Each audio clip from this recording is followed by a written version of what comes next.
একই কেন্দ্রে প্রচার স্বরাষ্ট্রমন্ত্রী অমিত শাহ ও তৃণমূলের সাধারণ সম্পাদক অভিষেক ব্যানার্জির। হাই ভোল্টেজ প্রচার দক্ষিণ মালদা লোকসভা কেন্দ্রে। একদিকে অমিত শাহের রোড শো, অন্যদিকে অভিষেক ব্যানার্জির জনসভা। জানা গিয়েছে দুপুর 12টা নাগাদ মালদা এয়ারপোর্টে এসে নামবেন কেন্দ্রীয় স্বরাষ্ট্রমন্ত্রী অমিত শাহ। এরপর সেখান থেকে সড়ক পথে মালদা শহরে ফোয়ারার মোড়ে শ্যামাপ্রসাদ মুখার্জির মূর্তিতে মাল্যদান করে প্রচার শুরু করবেন তিনি। এরপর দক্ষিণ মালদা কেন্দ্রের বিজেপি প্রার্থী শিরূপা মিত্র চৌধুরীর সমর্থনে ফোয়ারা মোড় থেকে রবীন্দ্র এভিনিউ পর্যন্ত প্রায় 1 কিলোমিটার রোড শো করবেন।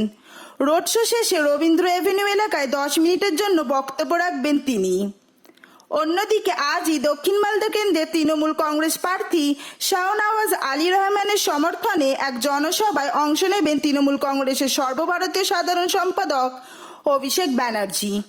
দুপুর 3টে নাগাদ মালদার কালিয়াচকের ভগবানপুর এলাকায় এক জনসভায় অংশ নেবেন তিনি।